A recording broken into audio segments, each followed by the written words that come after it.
जी आप बड़ी खबर से कर रहे हैं शुरुआत और ये बड़ी खबर है पोक्रोवस से जुड़ी। पोक्रोवस में एक बार फिर आमने सामने की जंग देखने को मिल रही है। वो पोक्रोवस जिसको लेकर रूस ने बड़े दावे किए थे। रूस के कंटेनर कैंप पर यूक्रेन ने यहां पर हमला कर दिया है। बता रहा है यूक्रेन कि यहां अभी भी उसकी सेनाओं की मौजूदगी। यूक्रेन ने रूस के ठिकाने पर किया कब्जा। ये देखिए तस्वीरें।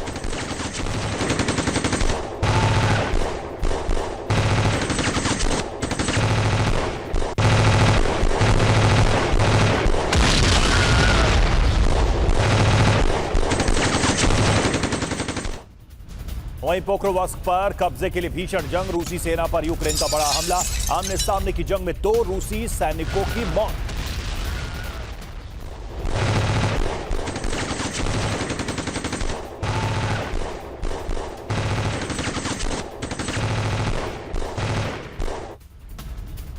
तो पोक्रोवस पर संपूर्ण कब्जे के लिए अभी न जाने कितने और रूसी सैनिकों को अपनी जान गंवानी पड़ेगी। पोक्रोवस में रूसी सेना पर यूक्रेन का एक और अटैक हुआ। रूस के आर्टिलरी ब्रिगेड पर यूक्रेन ने किया भीषण हमला। यूक्रेन के एमएलआरएस अटैक में कई रूसी सैनिकों की जान गई। ये देखिए।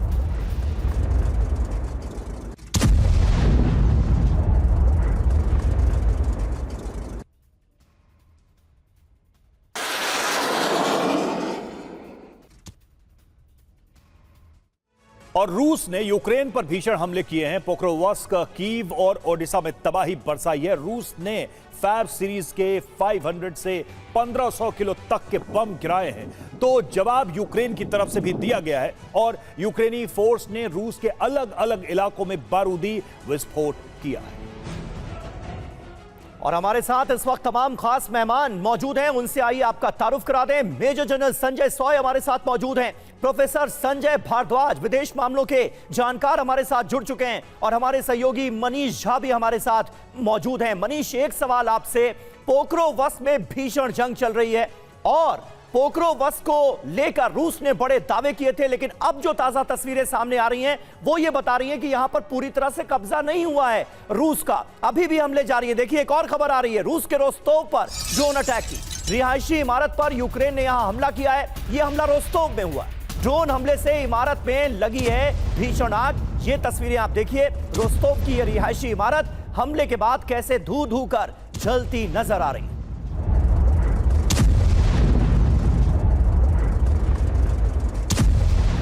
तो ड्रोन हमले से दहला रूस का रोस्तोव। यूक्रेनी ड्रोन ने बंदरगाह को टारगेट किया है और रोस्तोव के बटास्क में इमारत को निशाना बनाया है।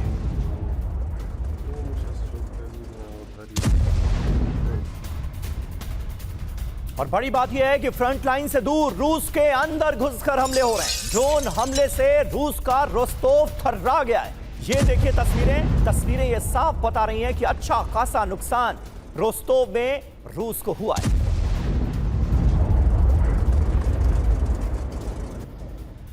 और इस बीच पुतिन की यूरोपियन नेताओं को चेतावनी। रूस अपने लक्ष्य को हासिल करेगा, यह पुतिन ने चेतावनी देते हुए कहा है। रूस से जंग की तैयारी कर रहा है नेटो, बिना शर्त सभी उद्देश्य पूरे करेंगे। रक्षा मंत्रालय की मीटिंग में पुतिन ने यह चेतावनी यूरोप को दी है। और रूसी राष्ट्रपति व्लादिमीर पुतिन यूक्रेन को भी धमकाते नजर आ रहे हैं। अपनी जमीन आजाद करके रहेंगे, यह कहा है पुतिन ने। कीव ने चर्चा से इनकार किया तो सेना जवाब देगी। ऐतिहासिक इलाकों को आजाद कराया जाएगा, ये प्रण दोहराते हुए नजर आ रहे हैं व्लादिमीर पुतिन अपने ताजा बयान।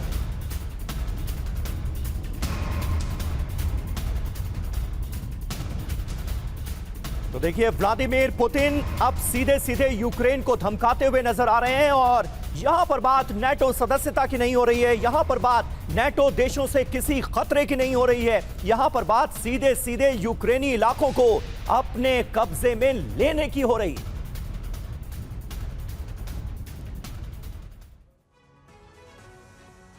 तो युद्ध विराम पर पुतिन की शर्त यूक्रेन चाहिए 100%। देखिए, पुतिन की कंडीशन लगातार वही है।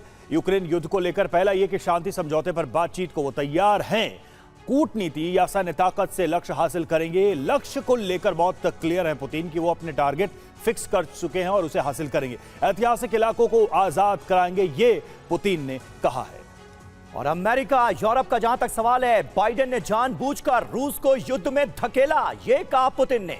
ईयू अपने फायदे के लिए रूस को तोड़ना चाहता था। व्लादिमीर पुतिन का बड़ा बयान, हथियारों की ताकत का जिक्र किया गया। पूरी वैश्विक मिसाइल और पोसाइडन पर काम जारी रहेगा, यह कहा पुतिन ने। रणनीतिक परमाणु बलों को बेहतर बनाना हमारी प्रायोरिटी है, ये पुतिन दोहराते नजर आए। मनीष, इरादे क्या नजर आ रहे हैं? और पुतिन का अंदाज तो कुछ बदला बदला सा नजर आ रहा है। अब वो खुलेआम अपने खतरनाक से खतरनाक हथियारों की बात कर रहे हैं, शांति समझौते के लिए वो तैयार हैं, ये दोहराते हैं। लेकिन अब यूक्रेन के कई बड़े इलाकों पर कब्जे की सीधे सीधे वो धमकी दे रहे हैं।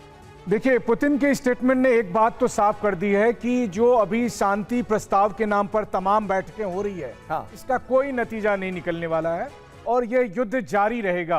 क्योंकि पुतिन और क्रेमलिन का यह मानना है कि दरअसल यूरोप एक तैयारी कर रहा है रूस के खिलाफ जंग के लिए और नाटो से युद्ध होना ही है। और जब युद्ध होना ही है तो फिर अपनी तैयारी क्यों कमी रखी जाए और क्यों युद्ध रोका जाए? क्योंकि युद्ध रोकने से फायदा नाटो देशों को होगा, यूरोप के देशों को होगा और रूस को घाटा होगा। इसीलिए आप देखिए कि पुतिन इतने आक्रामक तरीके से आपको यहां पर सामने दिख रहे हैं। एक बात तो साफ है, रूस 1 इंच जमीन नहीं छोड़ेगा।